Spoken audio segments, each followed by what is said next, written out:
వస్తుంది. పేతురు రాసిన మొదటి పత్రిక 1వ అధ్యాయము 6-7 వచనాలు. ఇందువలన మీరు మిక్కిలి ఆనందించుచున్నారు గాని అవసరమును బట్టి నానా విధములైన శోధనల చేత ప్రస్తుతమున కొంచెము కాలము మీకు దుఃఖము కలుగుచున్నది. అవసరాన్ని బట్టి కొంచెము కాలము మీకు కొన్ని సమస్యలను బట్టి దుఃఖం కలుగుతుంది. ఎందుకయ్యా ఈ బాధలంటే దేవుడిచ్చిన సమాధానం అవసరము అన్నాడు.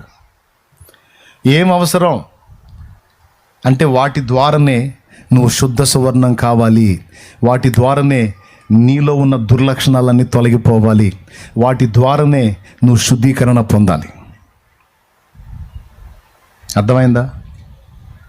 అగ్ని పరీక్షలో 2 తేలుతాయి. ఒకటి అగ్ని పరీక్షలో 2 తేలుతాయి బంగారానికి. ఒకటి అది ఒరిజినలా డూప్లికేట్ అనేది తేలిద్ది అగ్ని వల్ల. బంగారపు కమ్మె దొరికిందని బంగారపు కొట్టుకుపోయావనుకో ఏం చేస్తాడు? తీసుకొని డబ్బులు ఇస్తాడా? ఫస్ట్ ఏం చేస్తాడు తెలుసా? దాని మీద యాసిడ్ వేస్తాడు. యాసిడ్ అంటే ఏం తెలుసా? ద్రవరూపక అగ్ని, నీటి రూపంలో ఉన్న అగ్ని. అది పోస్తే కాలిద్ది. కాలి ఒకవేళ నకిలీది అనుకో దాని అసలు రంగు బయటకు వచ్చింది.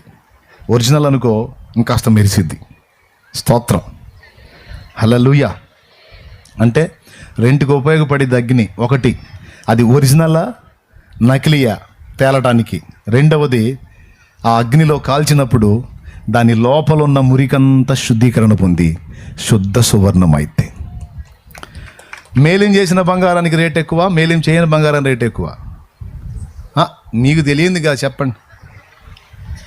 మేలిం చేసిన దానికి రేట్ ఎక్కువ, చేయని దానికి ఎక్కువ. మేలిం చేయటం అంటే ఏంది? శుభ్రపరచటం, శుద్ధీకరించటం. స్తోత్రం, అవునా? కల్తీ గిల్తీ ఏమైనా ఉంటే మొత్తాన్ని క్లీన్ చేసి ఆడబెడతాడు. ఒరిజినల్ బంగారాన్ని నీకు తెలుస్తాడు, దానికి రేట్ ఎక్కువ. అలాగా మనం విలువైన పాత్రలం కావాలంటే మనలో మనకు తెలియకుండానే మురికి ఉంటుంది. ఆ మురికి ఆయనకు మాత్రమే తెలుసు. వేటి ద్వారా ఆ మురికిని వెళ్ళగొట్టాలో, మనల్ని శుద్ధి చేయాలో దేవుడికి తెలుసు. కాబట్టి మనల్ని పరిశుద్ధపరచడానికి, మనల్ని మేలిమి బంగారంలా చేయడానికి అవసరాన్ని బట్టి కొన్ని ప్రతికూలతల్ని దేవుడు మన జీవితాల్లోకి ఆయనే అనుమతిస్తాడు. అవసరం తీరిన తర్వాత ఉంచమన్నా ఉంచడు. ఎంతమందికి విశ్వాసం ఉంది? మరి అందరి లైఫ్ లాంటివి కాదురా తల్లి నీ లైఫ్. అందరి జీవితాలు లాంటి జీవితం కాదు నీది. నువ్వు విలువ పెట్టి కొనబడ్డావు. అందరి లైఫ్ లాంటిది కావాలా నీకు? మరి అప్పుడు ఇట్లాంటివి ఏమి ఉండవు. మరి అందరి జీవితాలు లాంటి జీవితం కావాలా నీకు? ప్రత్యేకింపబడిన జీవితం కావాలా? ప్రత్యేకింపబడిన జీవితం నీది. నువ్వు అనుకుంటున్నావు ఏంది నాకు చదువు రాదని, అయినా సరే నువ్వు దేవుడి కూతురువే.